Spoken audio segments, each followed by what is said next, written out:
On tonight's program, Alimac 30 checks in from Star Trek Las Vegas. Oh, wow, it's crazy. You know, in the best way. I show everyone a video. With the assets we have now, can we make good Romulan builds and good Romulan missions? So, and the answer is pretty much like the answer to everything in the Foundry. Yes, but. And we come up with another question for the community. Sticky thread. For all of these kind of little bits of minutiae knowledge that new authors would need to know but wouldn't necessarily be apparent to them. Join us on the Foundry Roundtable. Hello and welcome to episode 27 of the Foundry Roundtable, the podcast exclusively covering the Foundry for Star Trek Online. I'm your tame Foundry author, Drogan1701. With me is the only known fan of the Tri-City Dust Devils, Hippiejohn. What are the Tri-City? Oh, yeah, I love those guys. We have convicted cattle wrestler Greendragoon. I love to wrestle cattle. And we hope to have our very own international self-storage kingpin Markhawkman later on. But right now we have with us one of the all-time great Foundry authors, Alimac 30. Hey, everybody. Hello from Vegas. Huzzah. Huzzah. Yay. Should say Alimac is in his hotel room at Las Vegas, where he's been attending the Star Trek convention. I bet you didn't know this, Ali, but you were actually my inspiration for creating this show. Oh, wow. Really? Yeah. Because you did the Great Link video Foundry author chats, which I thought were really cool. And when it sort of became clear that those weren't going to be happening anymore, I thought, well, there's a niche for just getting a bunch of authors together and talking Foundry. Yeah, absolutely. Yeah. And I thought maybe audio would be a better way to go. Possibly. I mean, that podcast came out of STLV last year. There was quite a few of the founders, as we like to call them, attending STLV last year, and we all just got together one night in the bar, and we called it the Great Link because we had so many founders so many Foundry authors there. And I tweeted something about the bar being renamed the Great Link because it had so many founders in it. So then we decided that you know, we'd had such a good chat, such a good discussion that night that we wanted to turn it into a podcast, which we did. And we did a few episodes, and then it was entirely my fault that we had to stop. Life just got in the way. My job became, you know, it took over. I was too busy. And I've, you know, since then I've actually been in the process of changing job and I'm moving house. And so, it stopped. It was my fault. So I'm really glad that you guys, you know, jumped into that hole and took this thing and made this podcast. Sort of wanted to carry on in spirit. Oh yeah. What you had started. I know, mere days after I published part 1 of In the Shadow of Midas, I got to be on the Great Link. So I really enjoyed it. It was kind of a new experience for me back then. Yeah, that was great. We were so glad to have you there. That was great. Well, before we get into anything else, why don't you tell us about what's been going on at Star Trek Las Vegas? Oh, well, it's crazy. You know, in the best way. Just absolutely amazing. This is actually day 2 of the con. So it's a 4-day con and this is day 2. It started yesterday. It's just been incredible. I'm actually losing my voice a little bit. So I'm going to try and stay with you as long as I can. But, the aircon here, you know, it's so hot outside and the aircon is so cold inside. I'm just kind of croaking up a bit. And the fact that I got quite drunk in the hotel bar last night might have something to do with it as well. But it's a con, you know, that's what you do. You spend the day standing in line and then you spend the evening standing at the bar. But no, it's great. We kicked off yesterday and we had all sorts of crazy things going on. Of course, you probably know about the campaign that was launched to bring the bridge, the NCC 1701D bridge. Yeah, we've been seeing a lot of pictures of that. Yeah, I'm sure you have. So that is here. That's in the vendors room here in the convention. And Al Rivera from Cryptic, he was on the bridge yesterday afternoon renewing his vows with his wife. And Denise Crosby was officiating from the captain's chair. So that was amazing. That's just brilliant, I gotta say. Yeah. We've got some familiar faces here. Ceridium is here, of course, who you will know as well from the G&T show and from Gates of Stavokor. We know him from everywhere. Yeah, he's on everything. Yeah, and he's here. So the G&T show has a stand, and of course Trek Radio there with the bridge. And some of the devs are here from Cryptic. We have Brian Flakes and Thomas the Cat and Tumor Boy and lots of people. So it's been brilliant, and so much good stuff on the stage as well. Just today, actually, we had a panel that was a Star Trek Online panel, and they had Denise Crosby up there, and Bran Flakes was emceeing, and they were taking questions about Legacy of Romulus, and Denise Crosby was brilliant. She was talking about how thrilled she was to reprise Tasha Yar, and also to reprise Seela. So I think it's really meant a lot to her to come back and do those voices for Star Trek Online. So, she was good on stage. And what sort of things did they talk about? Yeah, did they reveal anything? Did they reveal anything, or was it mostly, behind the scenes stuff of this is how it all came about as far as Legacy of Romulus goes? Yeah, it was mostly how it came about. There is another panel tomorrow, another Star Trek Online panel tomorrow, and they did ask actually, because they take questions from the audience, so they did ask us to save our questions for tomorrow, really about the game and about what might be coming in the game. And it was mostly about Denise and about how she got involved and how pleased she was to get back into it. But she did say actually that for about a year leading up to the point where she did get involved, that she was going to conventions and fans were telling her or asking her, did she know that Seela was alive and well and appearing in Star Trek Online? And Denise apparently was saying, well, who's doing the voice? Who's voicing Seela? She said that she really didn't want anybody else taking that character and giving a voice to that character. So she wanted to be involved even before she was approached. And eventually they of course they got her to do it for real. Here, Mark's here. Hey, what's up? Hey, Mark. We went ahead and got started. Alimac has just been filling us in on what's been going on at Star Trek Las Vegas. Hi, Mark. Hey. So, what is coming up in the next couple of days? Well, like I said, there's another Star Trek Online panel tomorrow, and I think that's a bit more of the sort of teasers and the spoilers about what may be to come. There was a little bit today. They did say something about the fact that they are working on trying to get some more voiceover work done.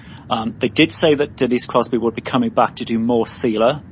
The Seela story is not finished, so she is going to be back at Cryptic doing more voiceover for that in the future. Yeah, and we've got to find out what happens to Seela. Yeah, yeah. And they did just give us a little tease about the fact that they may possibly be working on getting some other Trek names to come in and do some voiceover. But of course they couldn't say whether it was going to happen or who it might be, but they're definitely working on it. Oh, I hope it's Michael Gorn. Now see, I've been campaigning to get Will Wheaton and Garrett Wang. So I think we need a whole big mission series about Captain Harry Kim versus Emperor Wesley from the Mirror Universe. Well, I've been campaigning actually for Nog. I really want to see Captain Nog. Nog would be awesome. Yeah, a huge fan of that character, and a big fan of Aaron Eisenberg as well, the guy who played him. And Aaron's here, so I was talking to Bran Flakes yesterday, and I said, you just wander over there. There's the guy. Just talk to him. Go get him. I swear, if I was one of the devs, I would be asking like every personality at that. So you want to come work on Stowe?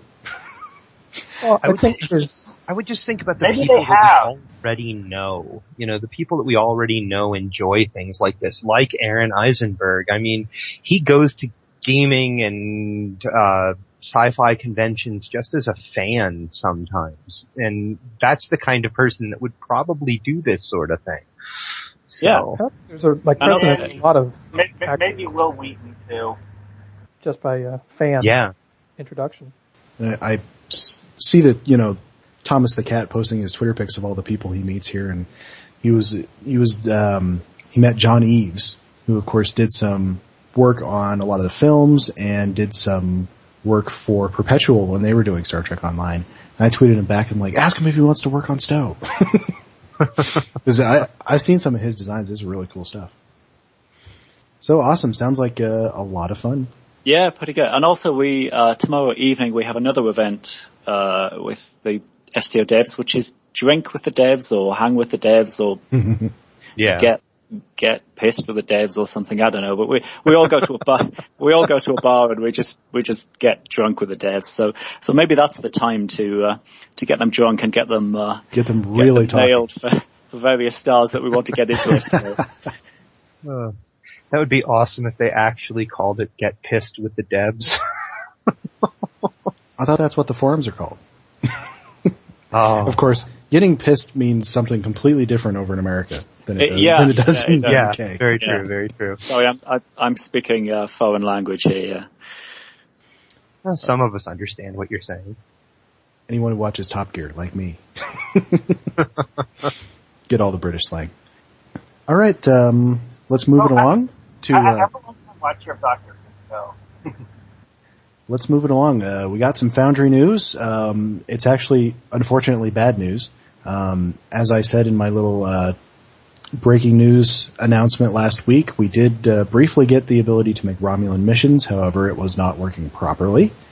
Not at all. At all, really. We could select our mission as a Romulan, the same way we do as a Federation or KDF mission. But then once you published it, none of your characters could actually see it to play it. So, we bug reported, and unfortunately, new triple patch notes put up today. This would be Friday, and they have removed the ability to make Romulan missions. So I'm going to take the one glimmer of hope out of this, and that is that for once we're absolutely sure that new Foundry tech has accidentally fallen into the Foundry that didn't come from Neverwinter. That's true, because Neverwinter has no Romulans. Okay, there you go. There's a glimmer of hope. There you go. Because, obviously it's supposed to be in there, because, they wouldn't make something like that by accident. So I think we got a sneak peek. And I bet you it's something they're working on for Season 8. I think probably the idea was it wasn't supposed to go live at this point. Well, it's possible that there were two different teams doing the coding. One to code it into the Foundry itself, and one to code it into the search engine in the game. And one of the two got done before the other one did. Now, see, that's my running theory. That's possible. And you know how we sometimes see Foundry updates come outside of patches? Like directly through the editors? Yeah, they do have the ability to do that. I'm wondering if they didn't... The other day, while the game was running and I tried to get into edit, the Foundry was not available. So I assume that that's when they did it. It could be. It's a theory. I've got no facts. That's when Havraha noticed it. Or that, that's when Hav noticed it? Yeah, you read his thread, that when he was seemingly the first person to notice this. I didn't notice that it had added Romulan missions. Yeah. Because, how often do you really look at that thing? Yeah. What it also added was a whole bunch of other stuff, like the ability to make Romulan ground and space costumes. So, all of the new Romulan ships are in the space costume designer now, which is fantastic. Along with a lot of the lockbox ships, I know the Corvettes in there. Yeah. Some of those are bugged too. Par for the course. Baby steps. But, it's fantastic, and I really hope those are staying. The Tribble doesn't make mention of the Tribble patch notes doesn't make mention of any of that. Leaving. And of course, we were having a Twitter conversation with Casmodian today about, it's like, another thing has been taken away from us. And I'm like, I know of a couple of things off the top of my head that were taken away to fix, have been fixed, and were added back in. The first one being the Federation and Klingon time ships. Because those were pushed live accidentally, taken away, and are back in now. Those were one of those. Those were an accidental. We saw them in the Foundry before people knew that we were getting time ships. Yeah, they showed up in the Foundry before they showed up live in game. Yeah, that's where the first. Which I thought was pretty funny. Leaks came from. I would feel worse about Romulans leaving us if we were actually losing something. I mean, at the moment they didn't work. It was literally not just like we a ever word on a list. I think that's why I don't really care that much, is because it's not like it's something that we had, because even what we thought we had wasn't working, so. And of course the other big thing that was taken away and then put back in, fixed and then put back in quite quickly was patrols. They pushed a Foundry build live and removed patrols from it because it was broken, and then eventually added them back. But they're still broken. Well, it seemed to work pretty good for me. I think, but isn't it when they added patrols that everyone's pathing of their bridge officers started getting to be a mess? Yes. It's actually a lot better since Legacy Romulus yet. Yeah, I think that seems to be better. I think on occasion I'll have a NPC or a bridge officer jump, but it's the exception now instead of the rule like it used to be. Hey, Ali, you're friends with CCAT, right? The guy who goes by @CCAT on Twitter. Oh, I am, yeah. Yeah. He's here at the con. Yeah, he says George Takei is staying in his hall. Oh, wow. Amazing. So what I was going to say just now is that I will ask the devs tomorrow whether that tech will be coming back to the Foundry, and I will tweet you with the answer. Please do. Yay! Well, I'm definitely holding out the theory that they've been specifically holding things back for this panel tomorrow. And I don't think that they're holding back. Like, I'm sure there are going to be announcements that are going to make us go, oh, that's kind of cool, just as players of the game. But I don't think they were holding back any specific Foundry announcements. I will be pleasantly surprised if I'm wrong, but I don't get that feeling. Well, I'll tell you why I'm thinking this, and this actually gets into the next news topic, is Massively finally released the last part of their interview with Daniel Stahl, and which part he finally talks about the Foundry. Yep. Something I want to point out about this article is Terry Lynn's actual visit, and I had to go back and look this up. Terry Lynn's actual visit was in late June. May, so, I thought it was. No, it was late June. I mean, it wasn't that old. In fact, Priority 1, I think, did their visit like a week or two after it. Yeah, I know it was a while, and then it was like 5 or 6 weeks worth of articles to reveal everything that she talked about with them during the visit, right? But there was a couple of points, though, that I did, and specifically the one I was thinking of was, see if I can find it. He basically said that they're at least at the time that this interview, that they were going through the review, and that they were specifically looking at what they can and cannot put into Season 8. Which is a pretty bold statement, I think, to say that the Foundry is getting something with Season 8. Again, I'll be pleasantly surprised if it's true. Well, that's sort of the thing that I was harping on last week on the forums, which is, if you work yourself up with all kinds of expectations, you're asking to be disappointed. Yeah. when it doesn't live up. It's good to keep in mind that getting something could simply mean that we're getting a large stack of new assets and not any new tech, like, say, the base maps from several of the Romulan story missions. Well, I mean, specifically, we know that this review that they're doing is specifically looking at tech from Neverwinter.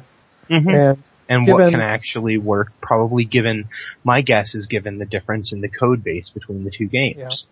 I mean, in the interview, he actually talked quite a bit about a number of subjects that we kind of wanted to hear about, but we already knew the answer to. One, that Winter is the new shiny. They've got their version of the Foundry, he said, was roughly a year newer than ours, which is why they're that tracks. looking to port back. But he also kind of reiterated something which was kind of hard to hear, but we kind of already knew was true, which was that Neverwinter's Foundry is a whole lot bigger than we are. Oh, yeah.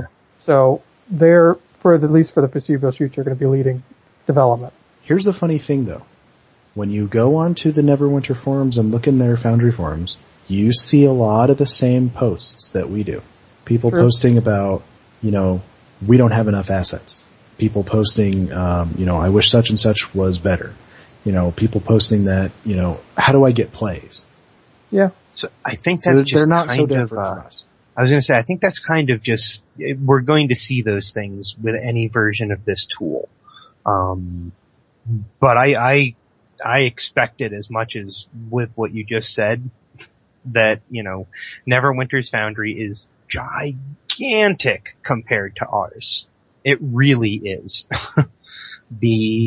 When I saw I don't remember the exact figure, but when I saw the figure of how many missions were made in how short of a time, it blew hours away, and how many plays even the lower to mid-range missions in Neverwinter are getting as compared to what happens in STO. It's a different kind of game, and the Foundry is just more integrated from the ground up, and it's going to make a difference. Of course, they're going to lead development. And honestly, the more I've thought about it, the more I think what you just said is very true. In fact, I would say so much so that STO is a mature game, which means that the people that we've gotten to play the game now are not so much the result of the game's newness. STO isn't the new shiny, so we do draw in players for things like Legacy of Romulus, but I don't think ours are. Well, who we've gotten is kind of an established base. Neverwinter is still establishing, and I'm kind of curious to see once the next new shiny comes out, what's going to happen with Neverwinter. Because you've got things like Elder Scrolls Online, and they just announced EverQuest Next. So a couple of very big contenders coming down. Those will probably draw off a lot of Neverwinter players. Yeah. I'm not going to make any predictions on that subject. I'm just curiously watching. I think that's what's happening right now. That certainly seems to me to be what is why we're currently not seeing within Star Trek Online, why we're not seeing a whole lot of Foundry development. It's because we're not leading the charge. At the current time, the charge is being led by Neverwinter. I think we're in the same situation that the KDF has been in for a long time. Actually, which is that circular, there's not a lot of players, so they're not getting a lot of development, but there's no new development, so they're not getting a lot of new players. Mm-hmm. Something he mentioned was he thought part of the problem with STO's numbers compared to Neverwinter was that Neverwinter's Foundry was better integrated, and he was kind of speculating that might at least partially be due to the Neverwinter Foundry's greater success. Well, Dan, we got some ideas for you on that. That is definitely true. Because I played Neverwinter during the beta testing enough to learn about how its Foundry works, and Neverwinter has a completely different interface for finding Foundry missions than STO does. You don't do a database search. You can, but you talk to an NPC on the screen. There's several different ways to access it. Yeah, there is the database. And I like that. It is accessible. But something you pointed out, while Neverwinter may be getting more overall plays, there are still a lot of people who are having a hard time getting plays. Absolutely. There's lots of, review exchange threads on their forums like there are on ours. Mm-hmm. Yeah, so. Makes sense. Yeah, I suspect that they have the same issue with the missions that are awesome and have been around for a while, get played a lot, and the other ones don't. Yeah, so they basically have the same problem with cementing that we're dealing with, where established high play missions are just kind of stuck there, and nothing can get to the top. Yeah. Which, it's a bit of a universal problem. Yeah, and it's going to require something other than a list in order to fix it. Yeah, well, let's see. Anything else from that interview that struck you? Oh yeah, he mentioned something interesting, and this was Dan being very speculative, so disclaimer, do not expect this to, suddenly show up next week in the Foundry. I think this is the thing, that I think I know what you're talking about. I can't wait to hear it. So he basically was talking about, and this is kind of something he was talking about relating back to his time on the Foundry team all that time ago. Basically related, it was in response to some player asking a question of the ability for basically co-oping between authors, and Dan threw out the suggestion of a shared library where that would contain either maps or characters that anybody could grab and then use in their missions. So that would be fantastic. Yeah, constructions that people could share between what I found interesting about that answer was it kind of also showed a little bit about how he thinks about storytelling. He mentioned something there about how collaborative storytelling can be really good, and that was why he was thinking along those lines once upon a time, and still thinking that it would be something he wanted to do.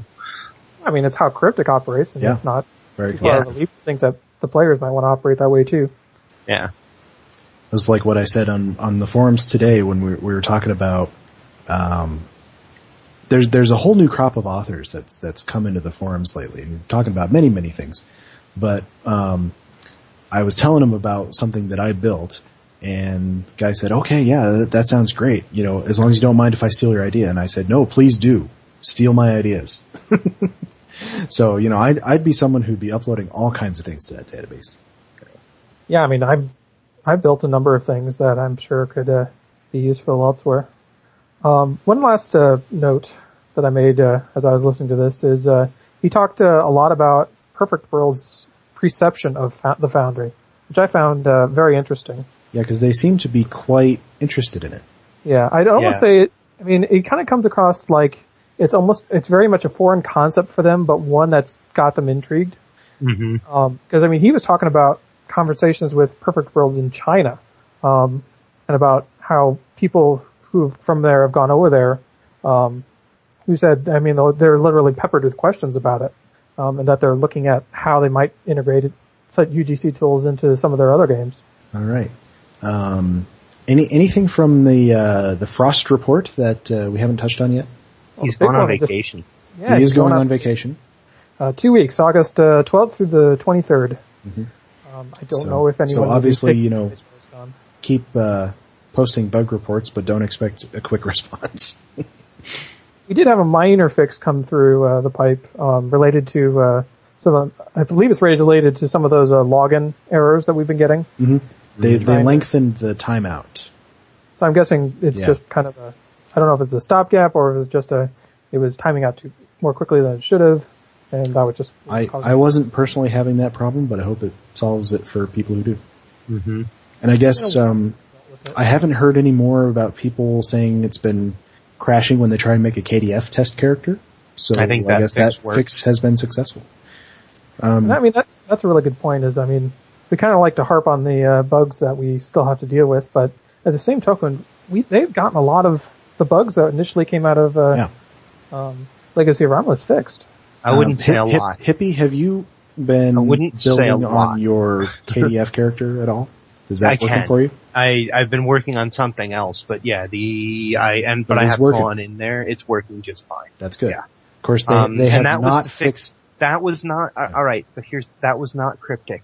Cryptic did not fix my problem. The only thing Cryptic fixed was that affects me at all was the ability to create a new KDF test character. And that was only because I was interested. I wanted to know that new authors could make a new KDF test character. That was something that mattered to me. Kind of deal. That fix was community knowledge. It was the tribe of Foundry authors out there knowing something that fixed my problem. It had you deleted a file, right, or something. Yeah, I deleted. There's a. I'd have to ask Casmodian exactly what file what folder he told me to open, but there's a folder in your STO directory that basically is kind of just like a dump folder full of a bunch of stuff that is created when you're working in the Foundry. And his best guess is that some bad data was in one of those files, and he said, go in, clear out that directory. And when I did, every problem that I was having, my ability to edit KDF, my ability to, my ability to even open the Foundry without crashing with a fed, all of it, every problem I had disappeared. But it's like I say, that wasn't Cryptic. That was the tribe of Foundry authors solving the problem.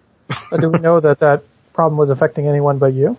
I don't. Some of my symptoms, I guess you could call them, I heard being experienced by other people, but not the same way that mine was. Not by any means.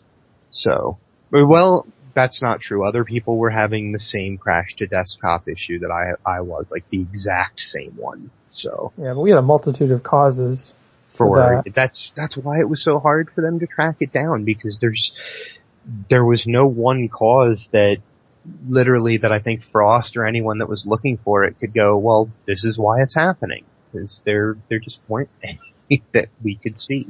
So by what I've been kind of trying to loosely track, by my count, there's 2 big remaining issues that I can tell. One is the maps that had their bounds oddly changed, and the other is the preview times related to adding new assets. Definitely. Mm-hmm. So I'm hoping fixes start working their way through.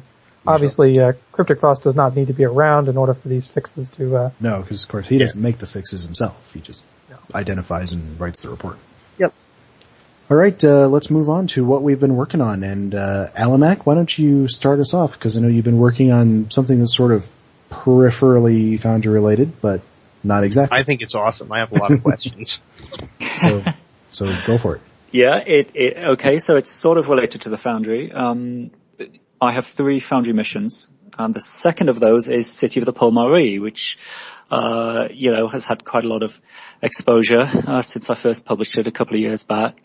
And I've actually decided to try to turn it into a novel, a fanfic novel. So I've been working on that for a while, almost a year now, actually, and it's really tough going, but it's getting there. So that is my big, crazy creative project at the moment. So I'm not working in the Foundry, but I'm taking this existing story and trying to write it up into a full-length novel, a fanfic novel. What have you found to be the most difficult part of the process of taking something that you designed as, you probably, I would assume, designed it as a game, as a mission to be played in the game? What's been the most interesting or difficult part of the process of trying to turn that into a narrative? Well, let me tell you that I assumed that this would be a fairly easy thing to do, because I thought, well, this story is written, it's a very wordy mission, it's a very story-heavy, dialogue-heavy mission, so I thought all of those words, those strings of dialogue, all of that is there, and all I have to do is copy and paste it into a Word doc, insert some paragraphs to join them together, and that will be that. I'll have a novel, hooray.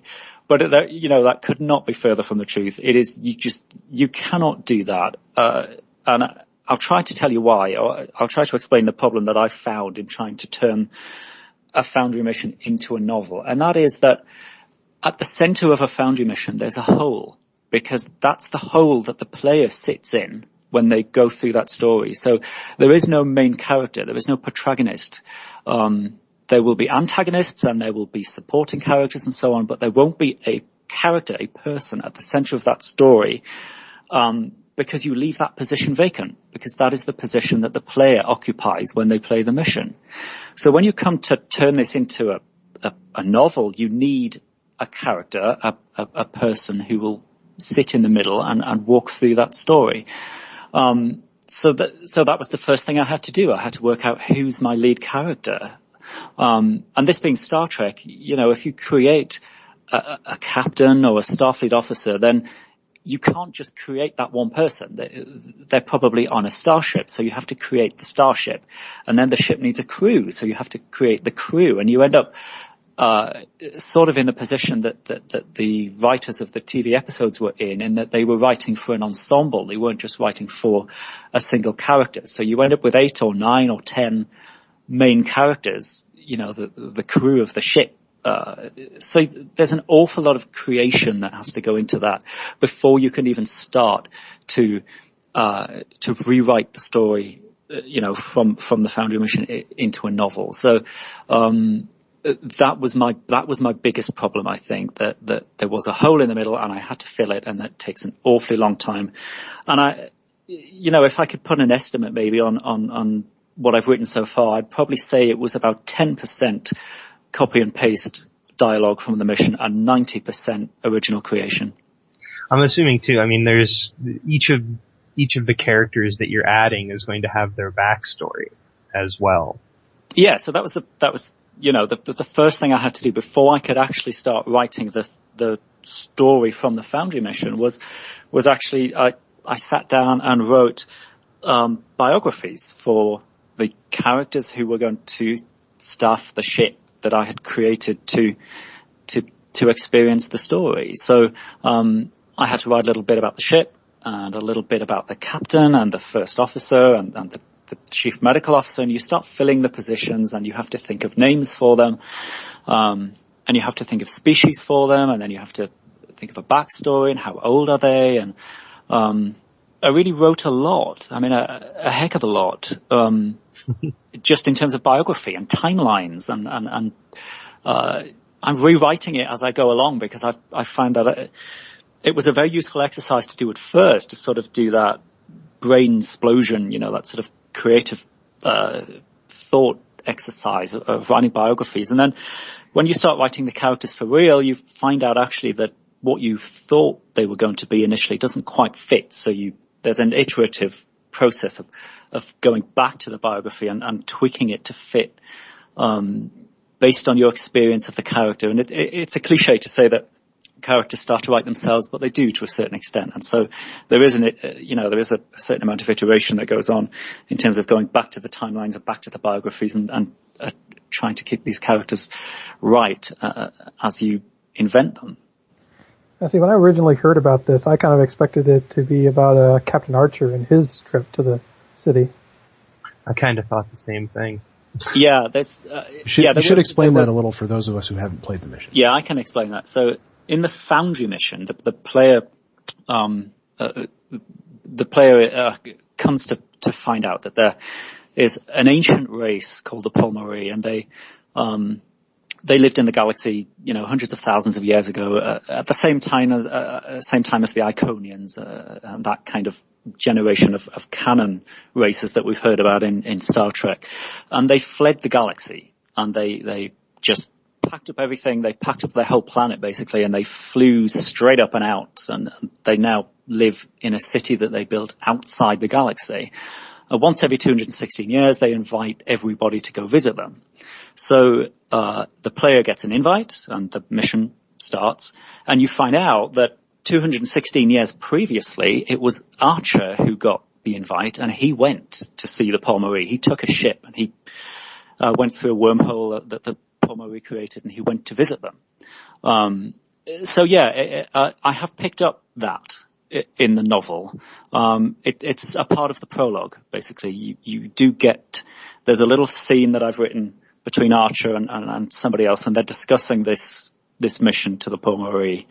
But I didn't want to write that as the novel, because I kind of saw that as a done deal. That happened, and it certainly is mentioned in the novel, but I wanted to tell the story as it happened in 2409. So we are talking about the universe, the galaxy as it exists in STO.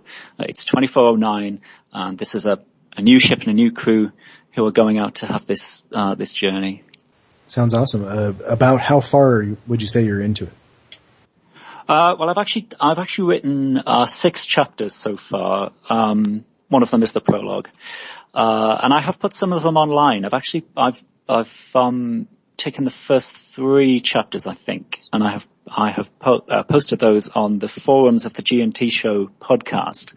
So if anybody is interested, they can go along to the G&T Show website, go to the forums, and you will find the whole fan fiction section there, right? Yeah, there's a fan fiction section, and there's a forum called Caps Bar. That's where people can post Star Trek fan fiction. So I have posted in there a thread, and there are links there to the first few chapters. So I would love you guys to go and read it, and I would also love if you have time to possibly give some feedback. That would be great as well.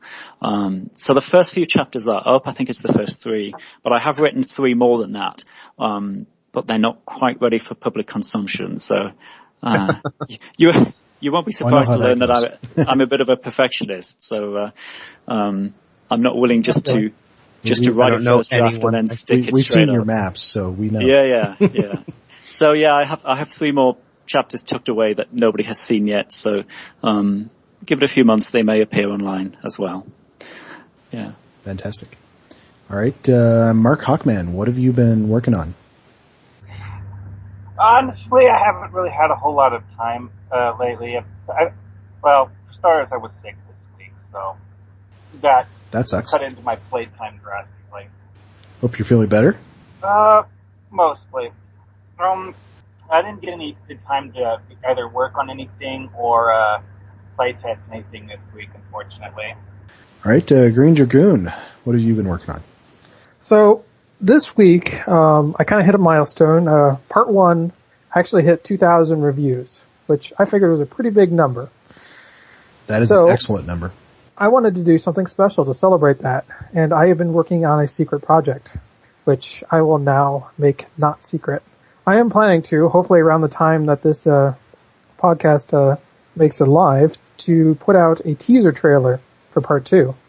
I've already got the scenes recorded in demo record, and I've just been going through and laying down camera paths. I'm hoping that I can get the work finished up tomorrow and hopefully be able to let everyone see what they can expect for Part 2 here. Oh, wow. I can't wait to see that. It should be good because visually you just have a lot of fantastic stuff in Part 2 from just what me and John have seen. Yeah, just what I've seen, yeah.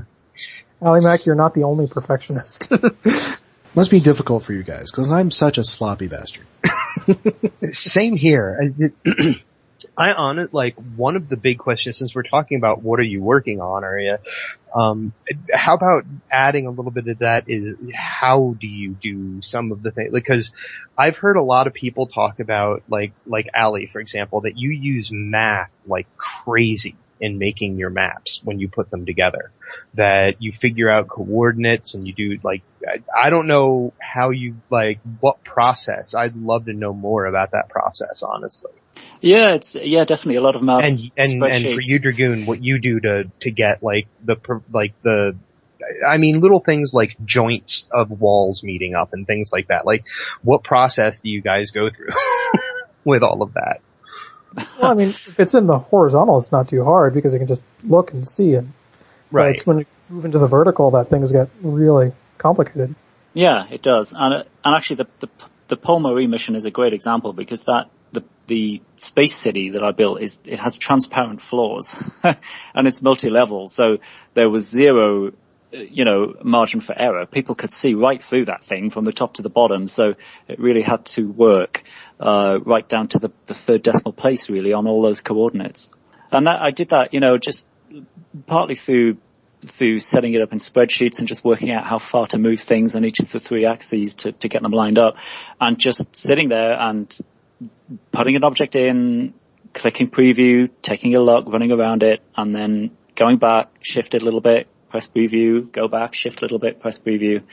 To anybody watching me do that, it would be the most deathly boring thing in the world. And perhaps because I'm a perfectionist is the only reason that I don't find it the most deathly boring thing in the world. But I think I've said this before, and that it's, the Foundry and building those maps was my hobby. It was my pastime, and it was my indulgence. So when I'm in there, I'm going to spend hours getting things right because I enjoyed it, not because it was a labor, but because it was fun. Yeah, I mean, I try to work in layers, so I will start whenever the bottom layer is and then build my way up on top when I think that far ahead. I've got to say that when we got the ability to group items together and move them en masse, that was just the biggest godsend you could imagine. Yeah, I did not have that for Part 1. I'm going to talk about something later that I actually completely picked up an entire custom build and moved it from one map to another. I had to do that with Part 2, because the Argalius interior, I was using the black space there, and that became unusable, so I had to literally pull everything up and move it over to another map. And I was thinking about that because this is another one of those that I built in the black space. And I was thinking about, it's like, okay, what map is going to be safe? Because they have a habit of lately randomly changing the black space on us, the boundaries of it. And so I thought, okay, one of these ship interiors has a bridge that's way off to the side and then a big black space and then the rest of the ship map. And so I thought, well, I'll put it in there. They probably, it's a really, really old map. They probably won't touch this one. but I guess we'll see. It's not the War Games interior, is it? I have no idea. I can't remember. Oh, just make sure, because War Games has that ash that's constantly coming down. Oh, that's right, because I did that one first. And I was like, what is all this ash that's coming down? And it's baked into the map. So then I had to find another one. Yeah. Yeah, there's no guarantees, but I figured, hey, I mean, being in the Foundry is not safe. Right. But you were talking about using math, and I'm one of those people who I have sort of a hybrid approach to it. You know, when I'm building some things, there's absolutely a lot of math involved, like stairs, for instance, because you got to figure out what's the distance you need to make a person be able to run up them and not have to jump, and then you got to figure out, okay, you know, that was the distance for the first step, then add a little bit for the distance to the next step, then add for the next step, add for the next step. And I've made so many stairs over the years, so it's it's like second nature to have a calculator open on my second monitor here. Wow, I feel like an asshole now because I never worry about whether someone's going to have to jump a little bit, like ever. It never occurs to me. I just keep putting stuff on the map until I think, oh, that looks right. I actually avoid doing things that require stairs on a regular basis simply because I haven't been able to come up with a reasonably quick way of making them. I just don't like the idea of taking a bunch of tiny objects and stacking them at carefully chosen heights just because it's so time-consuming. Well, I'd say most of the time you're better off using a ramp if you got one. If it's the kind of place where a ramp will fit. Uh-huh. Yeah. Those ramps we have are gigantic, though. Well, you gotta bury the extra. Yeah, the ramps are huge, but, you know, we still have object limits, and building a staircase will eat up your object limit really quickly. Yeah. See, I'm funny because I have never hit the object limit. Even back when it was 250. Wow. I know, it's weird. I don't know how you guys are doing it. I think I've almost never not hit the object limit. I was gonna say, I got one map. The only time I've only managed to hit the object limit once, and that was when I built the space station interior for the Beta Rana incident. Unfortunately, you can't look at that right now because I used the Argelius 2 interior. Yeah. All right, Hippie, we've been sort of roundabout talking how you've been working, but what have you been working on? Well, every time I talk about what I'm working on, something happens that makes me stop, like the Foundry breaks and makes me stop working on whatever I'm working on. Right now, surprisingly, I'm working on 2 Federation missions. One of them, all I needed was the setting. I had an idea for a story for the primetime UGC contest, the telemission, and get us involved with just the story, try not to use combat or use very minimal. So I had an idea for a story, but I didn't know, every time I tried to put it down in the Foundry, it wasn't working, and that was because I didn't have somewhere to put it. And this week, while working on the other thing that I'm working on, which all I'll say is I'm trying to make a cartoon in the Foundry, so stay tuned for that. And while working on that, I figured out where the story and the conversation of what my contest entry is going to be, where it has to take place. And once I did that, that's occupied my last 3 days. The little bit of running around I'm doing in the game right now to just like get DOF missions and stuff is all I've actually done in game for almost 4 days because I've been just working in the Foundry every day. So. But like I said, I don't want to talk exactly about what I'm doing because every time I do, something happens and I can't do it the next day or 2 days later. So, contest entry and a cartoon. That's what I'm working on. I've honestly also been oscillating between a couple of different projects, so I know how it goes. Yeah. So, and subtly trying to find out how to do things without, like, by asking in chat rooms and asking different people without exactly saying, this is what I'm trying to accomplish. So, it's been good. I have my morale back. Last week I was asking about how people are keeping their morale up, but really the only way I'm able to keep my morale up is the fact that we have an awesome community that figured out a workaround for the most egregious problem facing Foundry authors, and that has made working in the Foundry livable again. So we should talk about that a little bit. I'll say real quick that what I've been working on, I'm actually going to show you later. So, right. We should talk about that a little bit though. The question we put out to the community, which was, how do we improve morale? We were seeing, lots of people very, very frustrated, with the state of the Foundry, and, people were saying, if they don't fix it by such and such, I'm going to quit, things like that. So we put it out there. What can we do to raise morale? And I think the response that I saw for the most part was essentially keep doing what you're doing. Keep talking up the Foundry, keep talking about it in positive terms, keep highlighting the good things that we're doing. Yeah. And I gotta say that suits me just fine. Yeah. I mean, the fixes will come. They probably won't come as fast as we want them to, but it's keep calm and carry on. And I think one of the things we saw this week is evidence of development. Yes. I think we're getting the ability to make and play Romulan missions at some point. It's not now, but it will be. I'll believe it when I actually see it. I'll remain at least that skeptical. Well, because I don't think it's possible to put something like that in by accident. I don't either. So I mean, it's like it's coming, but maybe it wasn't supposed to be out there yet. Right. Yeah, that's my thought. Let's move on to mission reviews. Who has a mission review for us? I do. I have unfortunately a mission that I couldn't finish. It's kind of my own fault. But there were a few technical problems with the mission that made it unplayable. I mean, I can certainly review it. I have a review up to the point that I just had to say, okay, I actually can't do this. Yeah, I'd say go ahead, because I mean, technical problems are something everybody runs into, so. Right. It's a good topic. So, this week I wanted to review a whole series. I wanted to review at least what I thought was a whole series. I'm really at this point not 100% sure. Maybe it's just 3 Gorn missions. The author's name is Maziken. He has 3 missions that are, Gorn puns, or not really puns necessarily, but they're all Gorn related. And when he posted them in my thread for, doing reviews, he mentioned that they were kind of a series, but they're not. When I looked for them in the Foundry search, they weren't listed as a series.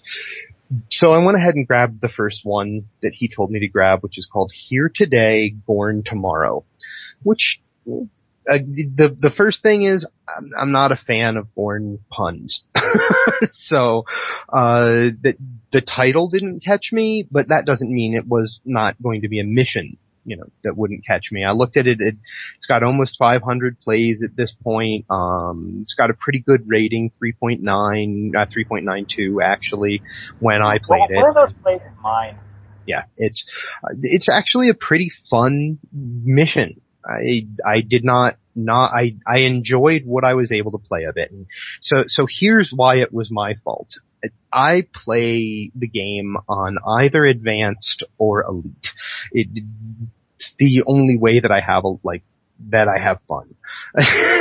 Playing through missions, especially playing through Foundry missions, which for some reason the mobs in Foundry missions are far easier to defeat than mobs in the regular game, even of the same type. Even, a Klingon battleship in the regular game is somehow more difficult for me to defeat than a Klingon battleship in the Foundry. I don't know why, but I don't think the actual NPCs are the same. They're similar. Yeah, I think there's something different. And so I play Foundry missions on advanced or elite. And so I was playing this one on elite, and so I'll get to where me playing it on elite made the mission unplayable, which only for me. The mission would have been playable had I been on normal. I could have probably completed the entire thing.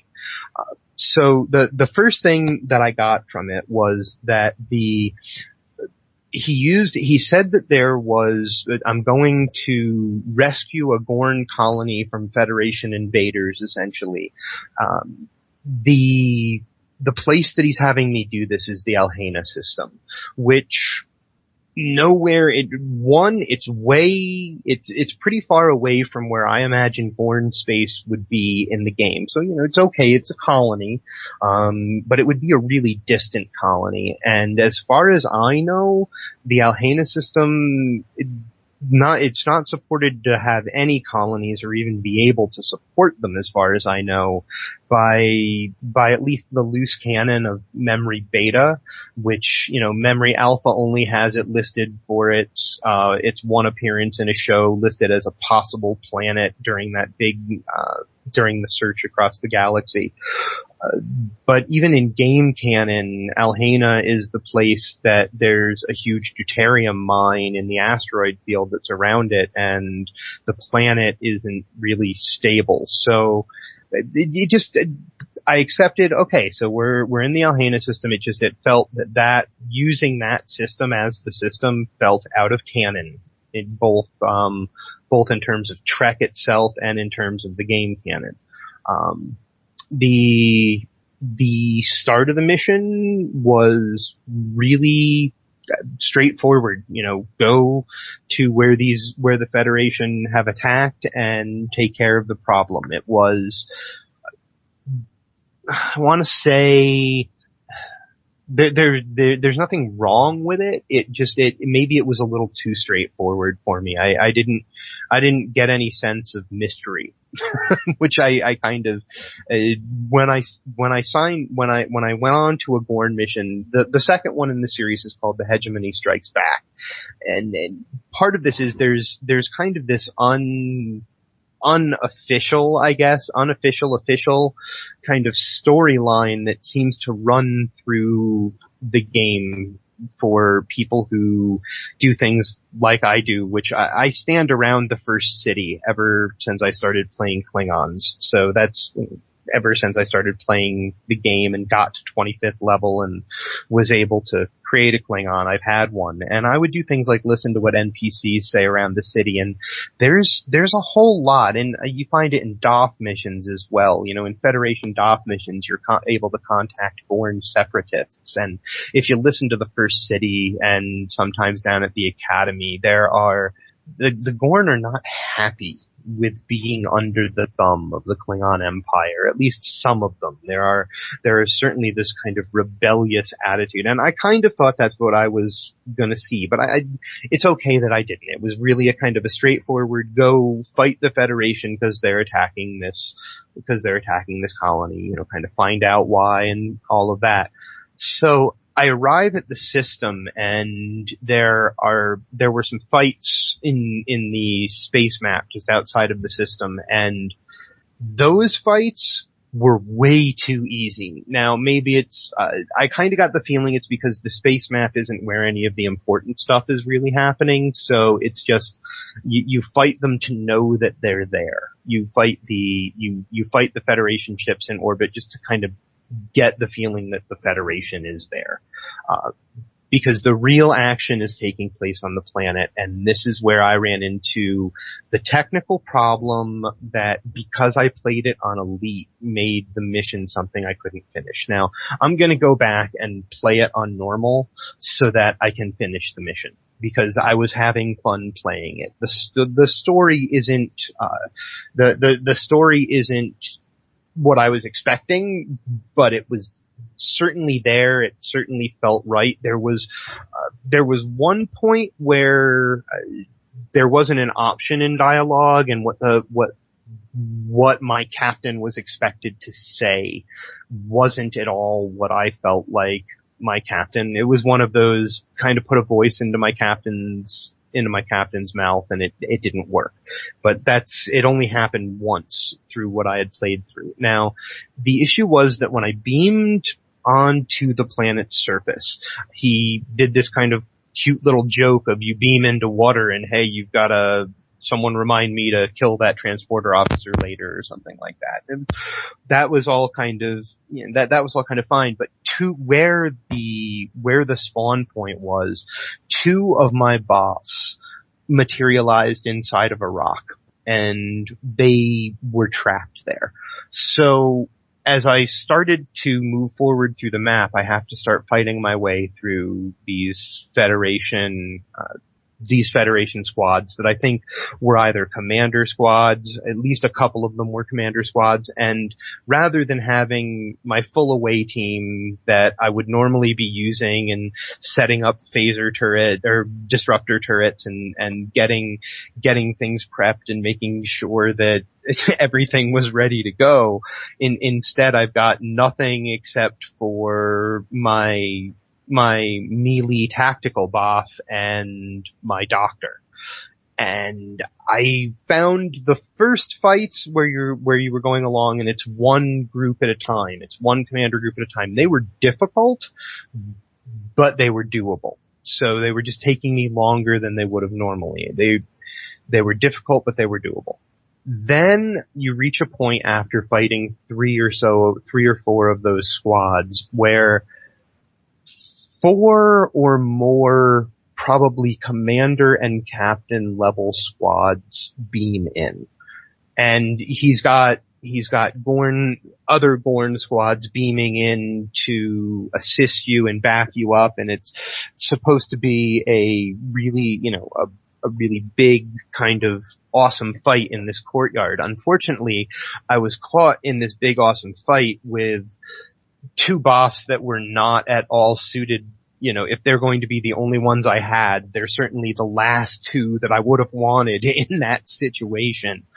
And every time that I would get killed, because I did again and again and again, because I was on elite, and every time that I got killed, the respawn point was all the way back at the beginning of the map, and the respawn point every time trapped a different 2 of my buffs, or often the very same 2 buffs in that rock. So by the time that I got back to where the courtyard was after my first respawn, all of the Gorn that were supposed to be assisting me were dead, and none of the Federation mobs had been killed. So there were still 4 commander and captain level, at least that's what I think they were, commander and captain level Federation mobs that were just actually running toward my respawn point. I couldn't do it. After realizing how many wounds I had to heal on the 3rd or 4th time that I respawned, I said, my buffs are every single time spawning inside of this rock, and because I'm on elite, I just can't with this, half of my away team, I can't defeat this battle. Now, like I said, had I been on normal, I probably could have done that. It probably would have been something that I could have handled, but the combination of the 2 things made me end up dropping the mission. But as I said, I enjoyed it. The mission was just fine. It only had one thing that made me stop and go, now wait a minute, and that was my captain doesn't think like that and doesn't talk like that. It was one of the officers fails to get a result from a scan, and the captain's response is, we'll discuss your punishment later. It's just not my captain. I don't punish someone for failing a scan when Starfleet has scattering fields up everywhere. It just didn't, that was the only thing that up to the point that I had to drop it. The combats, as I said, would have been fine had I had my full away team. They would have been fine had I been at a lower level. Everything about it worked just fine, but playing it on elite, with the one technical problem that I ran into, which was my buffs materializing inside of a rock, playing it on elite made the mission something that I couldn't finish. But I certainly had fun playing it, and it's got 500, almost 500 plays with almost a 4-star rating at those 500 plays. The mission is good. Certainly worth playing if you don't run into the technical problem that I did. I would suggest for Maziken to go in and adjust that spawn point. Pull that spawn point away from the rock so that there's no chance for the player's boss to appear inside of the rock. And that would have made the mission something that I could have finished. But otherwise, that's my review. It was a good mission, highly playable, combats that would have been balanced had my away team been proper and not sitting inside of a rock. Hey, Hippie. Well, while you were discussing the mission, I went and attempted to look up the location of the Gorn homeworld. Uh-huh. I found something interesting. Where is it? Closest canon reference I've been able to find for it is one of the pages of the Star Chart book, which puts it being a little bit to the east of Gamma Orionis. Huh. I guess that's why he used the Alhena system, because the Gorn homeworld isn't actually in the game. Right. The Gorn homeworld, by my thinking, should be, if you were looking at the game map as north, south, east, and west, should be somewhat on the southeastern side. It would be south of Eta Eridani and kind of on the eastern side, closer to the Klingon sector. Yeah, that's where it's pretty much directly south of Kronos, but way south of Kronos. Yeah. And just in case anyone else is still confused, Gamma Orionis is not in the Delta Quadrant.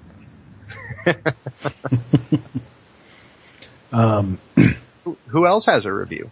Well, first of all, one of the things we tell people all the time is to don't be afraid to be unashamedly self-promote yourself. Oh, right, yeah. So I would be remiss if I didn't ask what you thought of my mission that you played last night. And you can be brief. Guys, I'm so sorry, but I will have to go. Oh, okay. I'm sorry to butt in, and I'm sorry to have to leave you before we're finished, but I will have to go. Right. Oh, it was great to have you. Thank you for joining us. We've been looking to have you for a long time. It was a pleasure. I'm so glad I was able to do it. Thanks, Ali. Yeah, thanks everyone. Enjoy Vegas. Come back anytime. Yeah, thanks. I'll come back. Thanks. Bye. Bye. Okay, so you're self-promoting. Yes. I'll be brief. I played your mission Sink the Bismarck because your mission Sink the Bismarck has you use an effect to good effect during the mission that I want to be using. So I played the mission so that I could see what that effect looks like in play. And I was playing the mission to get to the effect when I first started playing the mission, and I was on Skype with you for the first part of what I was doing, and I found myself quickly actually, drawn into the story. So that's a really good sign. I wasn't, I started to play it just so that I could be like, I want to see this effect, because I had been working in the Foundry right before I started playing it. So I wanted to get back in the Foundry and go use the effect. But the story is really compelling, and I don't know enough about the historical events that it is based upon to know how close to the historical events you kind of. It's only a little. Yeah, I was going to say, because there's obviously a fallout. In 1940 or 41, whenever that was, there would not have been a rogue AI controlling the ship. So right. But it was a lot of fun. What I think what I wrote in the review was, this was a lot of fun, worth every minute I spent playing it. And that's what I can say about it. It was a little bit different. The mission, there's one set that you constructed, that I was very impressed with. It's, definitely definitely a call out to another one of your favorite sci-fi shows, and I think that everyone should go play it just to go see that set, because it was a lot of fun to wander through that. So, yeah, it was a really fun mission. I had the thing I found most entertaining about it is that it is loosely based on actual historical events and actual things that happened. So that made it. Well, really I'm a big history buff. And did you say the mission title? Sink the Bismarck. Okay. I couldn't remember if you had said it or not. I did not. Okay, so the mission was Sink the Bismarck. And the Bismarck was a German battleship, fairly early on in World War II, that it was one of the biggest battleships ever made. I think it was eventually outsized by one the Japanese made. But it broke out into the North Atlantic, and the British eventually, over the course of many, many days, cornered it and sunk it. And I've been they didn't really sink it.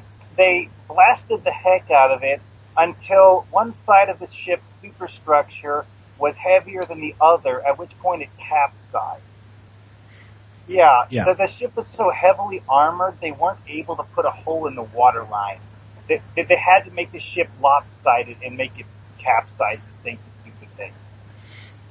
Well, and it took them a lot to do it, because I know they sent torpedo planes against it and several battleships. There's one sequence where in the mission, the USS Churchill gets destroyed in one shot. That actually happened to the USS Hood. The Bismarck sunk it in one shot from miles and miles away. Yeah, and Churchill wasn't very happy about that. No, I'm sure he wasn't. He may not be happy about me naming a ship after him either, but who knows? He's dead. He's dead, so we don't care. So yeah, I one of my favorites that I built, I think, and it was actually for a contest that Primetime UGC did quite a while back. Greendragoon, do you have a review for us this week? I'm afraid I don't. I've been busy with other things. Okay. And Mark, you said about the same thing. You've been busy. Well, more sick than busy, but sick. Yeah. See, the funny thing is when I'm sick, like the only thing I do is play games. It's like a day off, but I don't know. I guess if you're like really, really sick and you just can't do anything but lay around. Well, this is the kind of sick where you sit at the computer and you kind of alternate between feeling sleepy and feeling kind of busy. Ooh, I don't like that at all. Yeah.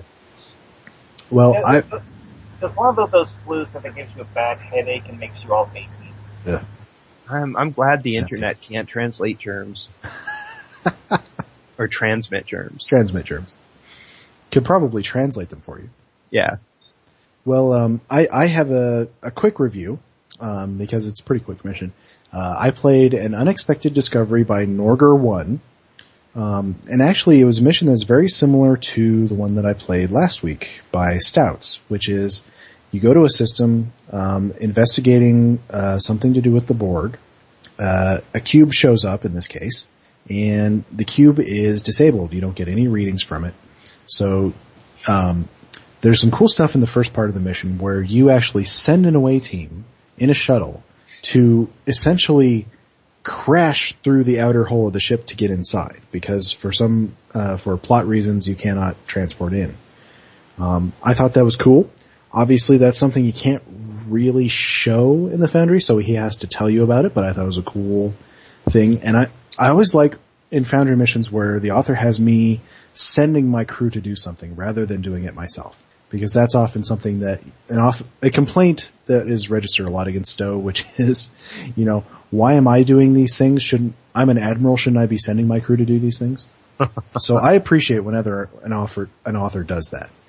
Now, you eventually have to go rescue this away team from the Borg cube, because they get, the thing starts turning on around them and you can't get them back, so you have to go rescue them. And he has this funny exchange with your first officer who, or whoever he has decided, whichever bridge officer role he has decided is your first officer, where, you say, I'm going to rescue these guys myself. And of course the officer throws at you, Starfleet regulations say that you're not supposed to go down there into a dangerous situation. You're like, screw that, I'm going. Obviously he said it in better language than I just did, but that was he said it in actual, Starfleet parlance. So, but I liked that little exchange, very reminiscent of the shows, somebody saying, Captain, I don't have to remind you, when clearly I do. So you go down to the Borg cube. He used stock maps, but he customized it a lot, put a lot of stuff in, especially a lot of, damage to the ship. There's some hint that it had been, pursued by species 8472. It had come out of one of those, gravimetric anomalies. You go and you find your officers, you get them out. It's actually a fairly long map. He takes you through, it's one of the big Borg maps, and he takes you through the whole thing. It didn't have the level of, tenseness that you got with, Stout's mission, where you think that, you're urgent and you gotta think because the thing is coming apart at the seams around you. But it was very solid. Then you go back up, to your ship, and Borg reinforcements have showed up. And luckily enough for you, Starfleet reinforcements have showed up to combat the Borg. So you have this nice big battle. And one of the funny things is another funny exchange with the admiral who's been giving you your orders brought this fleet with him. And he said something, I can't remember exactly what the dialogue is, but it's something like this. The admiral comes on and says, I'm glad we brought this fleet. We weren't expecting a space battle. And he said, but Admiral, there's always a space battle after a ground battle. Which I thought was hilarious because, of course, in the Foundry, what do you do after you have a ground battle? Well, you go up into space and you have a space battle. So, there was a little subtle humor in this episode that I very much liked. That was where it ended. I thought there's a lot of opportunity to expand in this because I'll say that, as a mission, as an overall plot, it didn't wow me. It was certainly very solid. Everything worked like it was supposed to. There were no big mistakes, no author traps that I saw. But it didn't wow me. It didn't make me sit up and pay attention to the story. It was just, go here, investigate this, go down to the cube, fight some Borg, come up from the cube, fight some Borg, we're done. So, there's a lot of opportunity to expand because he's only used 3 maps. 4 actually, if you count he has you start off by going to the bridge of this Admiral's ship, which is the Odyssey Bridge, which of course, we can't use enough because it's an awesome map and everyone should use it for everything. I really do love that map. I was like, if I had a ship, I would want that to be the bridge. Would you fly an Odyssey to do it? That's a no. In real life, it is a nice map. I wouldn't fly an Odyssey to have it. I don't know. Hard to say because I actually do like the Odyssey. I really love Adam Eiley's design for that. I like both of the Design of the Enterprise when it made it in. Mm-hmm. As do I. In fact, I want more of them. Okay, don't get me wrong. It's not. I like the design. I actually am one of the people that thinks that I really enjoy the new Enterprise and the way that it looks. Mm-hmm. In terms of what it does. I don't necessarily like flying it.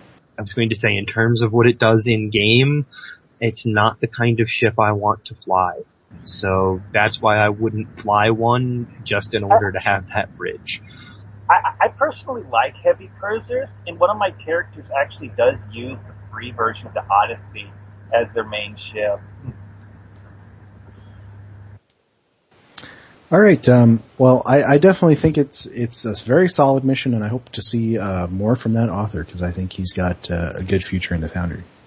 Cool. But let's move on, shall we? We're going to get started with our tech topic for the night, which this week I'm going to take over this from Greendragoon, but he can have it back next week.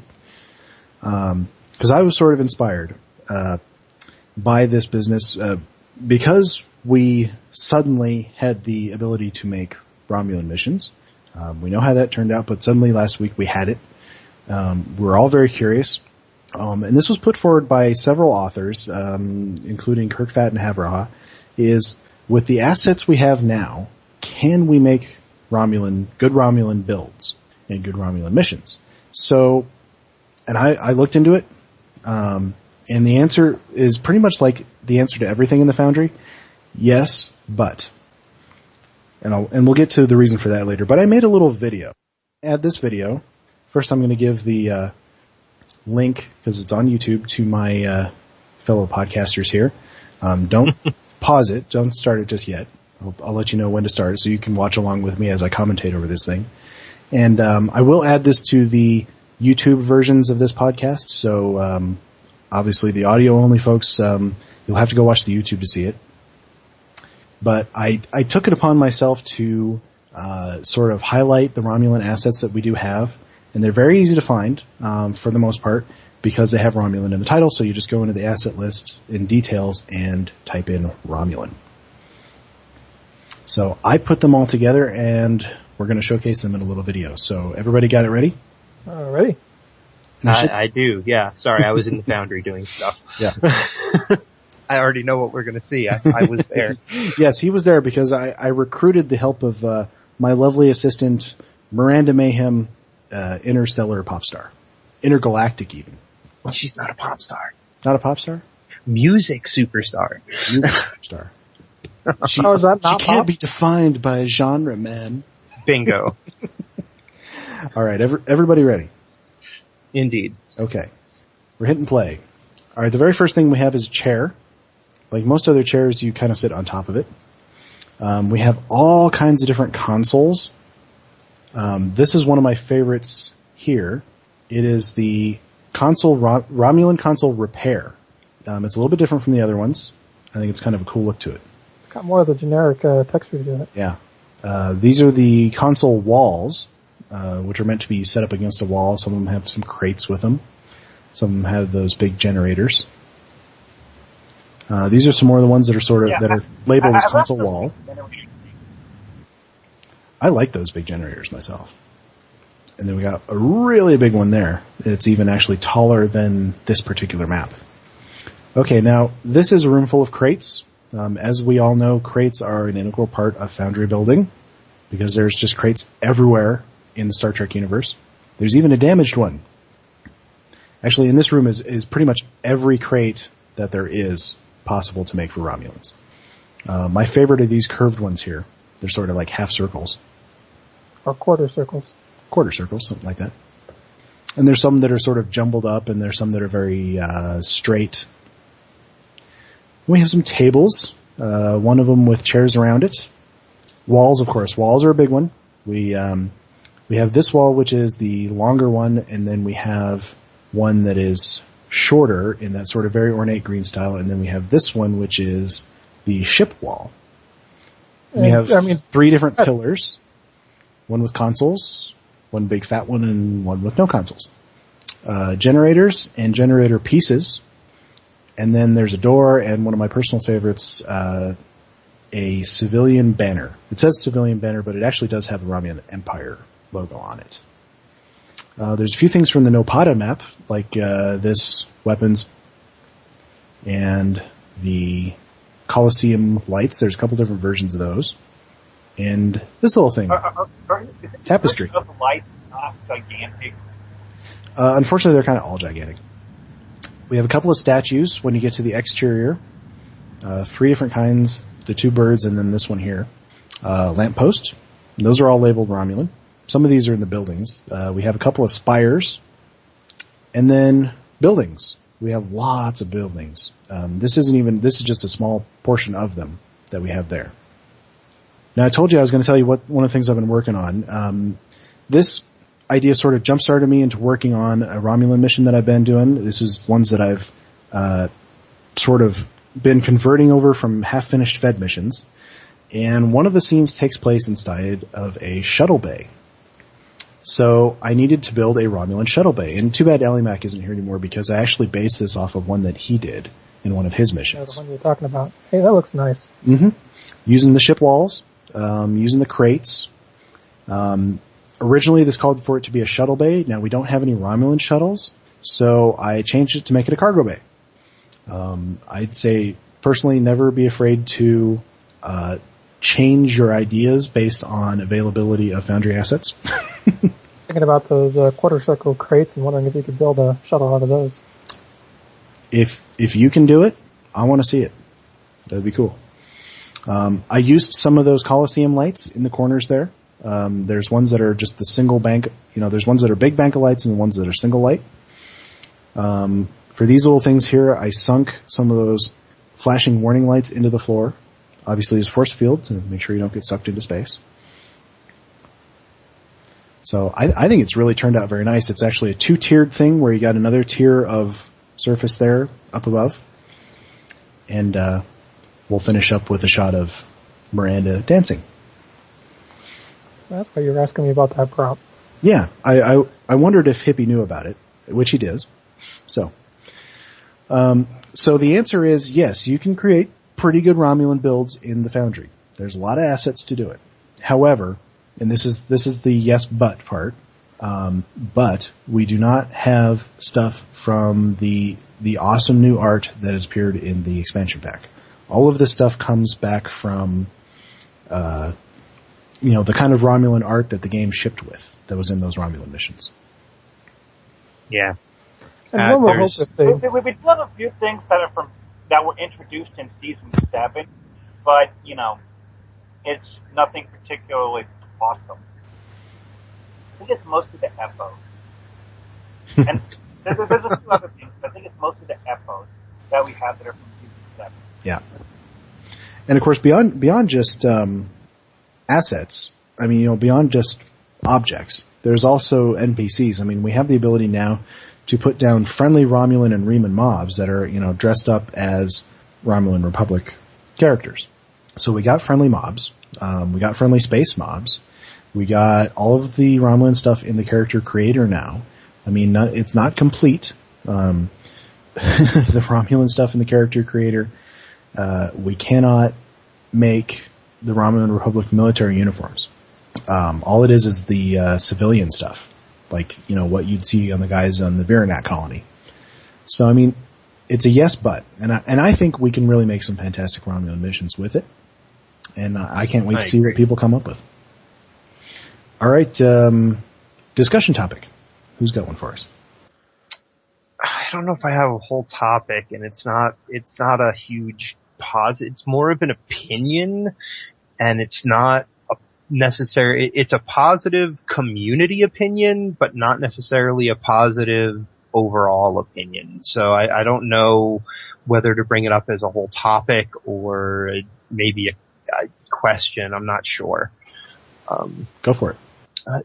So the Foundry, I'm joyous about how usable the Foundry is right now for me because of the ability to put one asset onto a map and put one asset, one building, one mob group, one NPC, and then use what I've already put on the map and just duplicate it and you have to save the mission. By this point, I hope most people know about the workaround that was discovered by Kirk Fatt and Casmodian that allow you to actually have decent preview times on your maps again.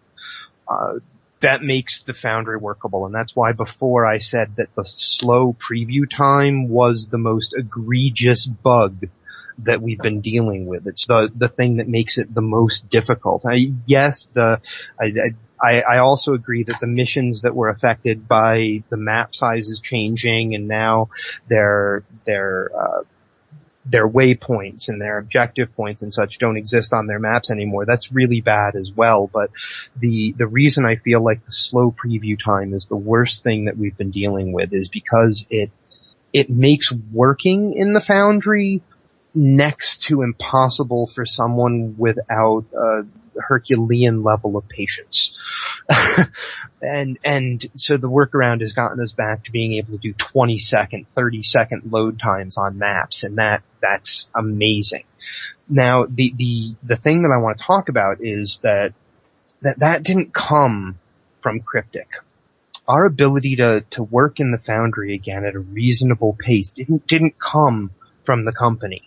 that came from longtime Foundry authors, part of this tribal knowledge, part of the whole community that we like to talk about. That came from them discovering. That came from Kirkfat and Casmodian discovering a way, I think possibly by accident, and then, once the accident happened, researching more, like, why did this happen?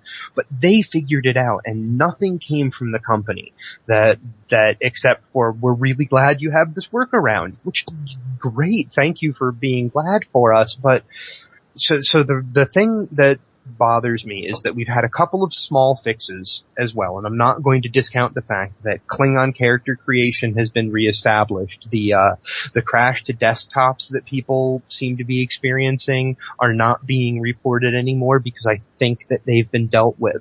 So I don't discount the fact that yes, fixes have gone in, but the reaction, I have a reaction to, and I even posted it on the forums when he mentioned this, because of those couple of fixes. Brandon Brandflakes mentioned that he was thinking about starting up the Foundry Challenge again. And I love contests. I love challenges. I love writing for them. It's fun. And I don't want him to start them up again because I'm wondering, is this community workaround one of those situations where we shouldn't have figured it out because now they're not going to have to work as hard to fix it because we have a solution, but it's a solution that the community came up with, and they shouldn't be posting a new challenge when the tool is still fundamentally broken. It has a workaround that was discovered by the community that has nothing to do with any fixes that they threw in. It's my personal thoughts on the devs' involvement with this is that when they found the workaround, that probably told the devs a whole lot about what they need to do to fix the problem. Because simply finding a way to avoid the problem gives you a big hint as a programmer as to the cause of the problem. So, I mean, the simple fact that the devs know what the workaround is should give them a big help in fixing the problem eventually. Okay, but that's not what I was talking about. I'm glad they have a hint for how they're going to fix the problem. What I was getting at, what I was saying is that the problem isn't fixed, and to restart a Foundry challenge now makes it seem like the problem is fixed and everything is sunshine and roses again, when that's just not true. Plain and simple. I'm glad that Kirkfat and Casmodian discovering the workaround is going to help them fix it. I want them to fix it. And I don't want them to pretend like it's fixed because there's a workaround. Does that make that's what I'm getting at. Did Brandon say when he was expecting to start this new Foundry challenge? It seemed to be we're ready to start it up again. The Klingon fixes. He said a couple weeks was, I think, his. Yeah, which, maybe we'll see the fix, the fix for the slow load time within the next couple of weeks. That would be great. And then my whole worry here is pointless. My whole worry is pointless. But, that to me is, you can't pretend like something is fixed when it's not fixed just because your community figured out a way to work with your broken toy. Okay, I just looked up Brandflake's actual post, and he said, I am thinking about posting it in a few weeks or so. Right, that's what we just said. And maybe we'll have the fix by then, but I posted we'll have it by as well. Emphasis in thinking about, though. So he's not sure when he's going to. All right. Maybe our posting turned him around on it. I mean, it could be. You're absolutely right. When you say something like, I'm thinking about it, that leaves tons of wiggle room. That's incredible, public relations right there. It's why Brandflakes does the job that he does. You gotta leave some wiggle room. He's got, that's great public relations. That's leaving himself wiggle room. So. And I certainly hope that Mark is right. I mean, yeah, I do it's too. possible that they may never even have thought that the problem was coming from that right-hand side menu. So I just wanted to point out one thing, kind of going on what you said. If you go back like a month or so ago, you'll remember that the Foundry was virtually unusable.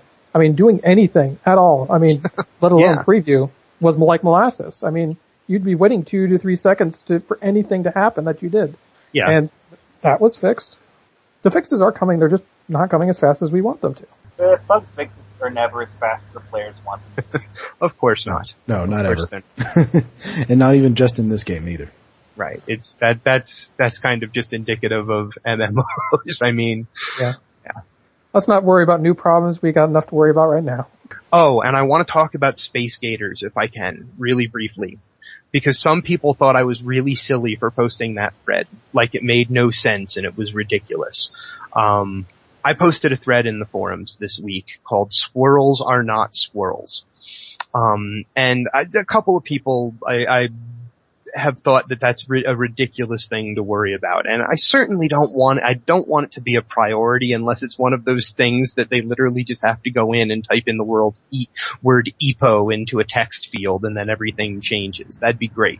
Probably is. Yeah, that's probably it. So if it's that easy, great. Do it. They can, but it shouldn't be a priority. But the reason that I posted the thread, now the issue is I'm working on a mission right now that uses EPOs, and we have a lot of EPOs in the Foundry right now. They're one of the new things that we've gotten. They're these cute little fluffy things that run around New Romulus, and they're in the Foundry now. You can use them as a costume, as I believe they may just be NPC contacts at this point. There might even be mobs. I don't know. I haven't actually looked for actual EPO mobs of any kind. No, not mobs by themselves, but I mean, you can reskin them on other mobs. Yeah, you could reskin them on other mobs. But the thing that I discovered was that when we got the EPOs, when we got the update that gave us EPOs and Nanovs and Armored Hathon and the Klingon Shakespeare, the Klingon Hamlet, and all of the players of the Photonic Hamlet cast, we were also told we were getting squirrels. So I looked at squirrels, and squirrels were not squirrels, they're EPOs. Which made me say, now, when I looked at EPOs, the only ones that when you looked up when you typed into the search bar, EPO, all you found were the holiday colored EPOs from the Winter Wonderland. There were no plain like brown or plain blue or plain black or plain gray like the ones that run around on New Romulus. And I was kind of disappointed. I was like, oh well, I'll just use the most plainly colored ones I can find. But then I realized that all of the squirrels, and we have like 13 or 10 different colors of squirrels that we can use. But they're not squirrels, they're EPOs. And so, to me, in my mind, almost immediately, I started thinking that this was like taking your, I didn't know how to say it, and when I was talking to Drogan the other day, he actually was the one that used the term Space Gators. To me, this was like taking all of your Gorn contacts and splitting them up so that some of them were called Gorn, but they were only like the weird Gorn that, had special things on their costume, and all of the regular Gorn that you wanted were called Space Gators. Because even though all of us were able to see the response that in fact, yes, in-house EPOs were called squirrels, and so that's why they were named that, even though all of us could see that. What about the new author that comes into the Foundry in 3 months and decides, hey, I want to make a mission with EPOs, and he doesn't realize that half of them are called squirrels. So to me, it's one of those long-term thinking. Though silly and fun, perhaps, that is the step of silly and fun that's too far, is calling a mob or an asset something that it's actually not. That would be, and there are a couple of examples of that I actually kind of find difficult when I'm going through the NPC contacts. There are these, you'll find a Starfleet ensign Tellarite who, when you click on it, is actually an alien with a giant neck and huge eyes or something, and it's been that way forever. And so, yeah, that was why I brought it up, was long-term thinking here. You've got one sort of creature named two different things. And I didn't want it to be priority thinking or anything, but it made no sense. It made as much sense as calling Gorn a Space Gator to me. Well, did you read Cryptic Frost explanation for why they were called squirrels? Yeah, because in-house they were referred to as squirrels among the employees. That, going one step further, when they coded the art assets for them originally, they probably named files squirrel. Probably. They probably did. So I bet you 10 to 1, half in-house in the cryptic tools, half of the repos are called EPOs and half of the repos are called squirrels. That's probably like one of the things you have to train on if you start making missions for them. But yeah, I figured I should say, yes, maybe it's a silly thing to think about, but it's long-term thinking is really what it is. It's as silly as it seems. What I told you, what I actually refrained, I think, from posting in that thread was essentially, we should call things what they are, but I really hope it's low down on their priority list. Yeah, it's like I was saying just now. This isn't something that I think should take top priority. No, go fix the slow load times. Damn it, please. Kind of thing. I'd like for space lighting to work again too. That would be nice. Yeah. Well, guys, we are running out of time. We have a nice long show tonight. Well, then I have a final final thing. Question for the community? Yes. So awesome. I was talking with Zorbane here recently. I was helping him with some pathing issues he was having around some doors that he toggles on and off to lock and unlock them. And the problem is that when you do that, the pathing can't see the doors. Pathing can't see anything that's has a toggle on it. It just pretends that it's not there. That's what. So yeah, the problem is that this kind of screws with the doors, and the boss can't get through the door because they don't know where the door frame is. So the workaround for this was to put invisible walls inside the door on each side of the actual little door, so that you can walk through and you never actually see it, but it gives something for the pathing to calculate around. But he kind of made this comment that this seems like the sort of kind of knowledge that most new authors coming in wouldn't know, but kind of need to. And he put out the suggestion of putting together a sticky thread for all of these kind of little bits of minutiae knowledge that new authors would need to know, but wouldn't necessarily be apparent to them. I mean, kind of basically putting down this tribal knowledge. And so I kind of wanted to open it up to the community to kind of put out your suggestions for what would be in this thread. I mean, what do we need? Well, what do new authors need to know? Knowledge. Item 1, these are not the squirrels you are looking for.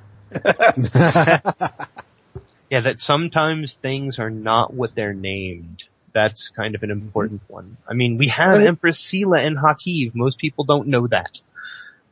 No, so it's obviously one of those tasks that no one author could come up with everything. But I mean, just put down your thoughts. I mean, what have you learned since starting in the Foundry that you think new authors ought to be able to know or could use? Things that are not spelled out anywhere. Yeah. But I mean, another one would be like remembering that Snap to Grid defaults to on when you open a map or open a mission. So you need to remember to turn it off, or you will be very frustrated. Snap to Grid does that. Or that issue we just or Pax Frederica was dealing with the clipping walls and how to deal with those. So I mean, yeah, there's all sorts of little things like that that could be very useful for authors, and I'm really have no doubt that, I mean, if we put together such a thread and then went to Brand Flakes, he would have no qualms about getting it stickied. Well, that's a good goal. Yeah, that is a very good goal. All right, well, it's time to say goodnight, guys. All right, good night. Grrr! Good night. Benzite tattoos can only be blue. Good night. Good night, Chesty, wherever you are.